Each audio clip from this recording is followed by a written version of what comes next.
తీసుకొని పోతుంది అందరిని నింపుకొని. సంసారంది బస్సు బండి అందరిని తీసుకొని వెళ్తుంది. అక్కడక్కడ స్టెప్ బై స్టెప్ అక్కడక్కడ ఆగుతుంది. రాజయోగం అనేది తీసుకుని వెళ్ళదు. రాజయోగం వేరే వల్ల రంజిల్లేటటువంటి మనస్సు గలవాడు యోగికి రాజయోగి అంటారు. ఈ సంసారం చేసినంత రాజయోగి కాదు. అది మనసు రాజీ అయిన కూడా రాజయోగి అవుతాడు. మనసు తెగందే కత్తి తెగది.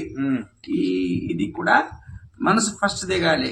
మనసు రంజింప చేసుకుంటేనే రాజయోగి అవుతాడు. ఇది యోగం. ఇది మనం మాట్లాడుకున్నది. ఇది భోగం మాట్లాడున్నది ప్రపంచంది. అది భోగంకి యోగం రెండు ఒకటి కాదు. ఇది భోగం ప్రపంచం సంతానం ముందు అభివృద్ధి హోనవి ఏం ఉన్నది ఈ దానికి దీనికి కాదు. ఇది సృష్టి నియమం గురించి ప్రపంచం సృష్టి తయారు చేసి పిల్లల సంతానం అభివృద్ధి గురించి చేసేది మాట ఉన్నది. కానీ ఇది యోగంకు అది రెండు ఒకటి చేయరు. యోగం అది వేరే. రాజయోగం ఉన్నోడంటే రాజయోగం అంటే యోగం గురించి యోగికి అంటారు. అది ఇది సంసారం ఉంది కాదు. ఇది ప్రపంచం సృష్టి నియమం హోనమే ఇవి వేరు. యోగి రంజిల్లేటటువంటి మనసున్న వాడే రాజయోగి అవుతాడు.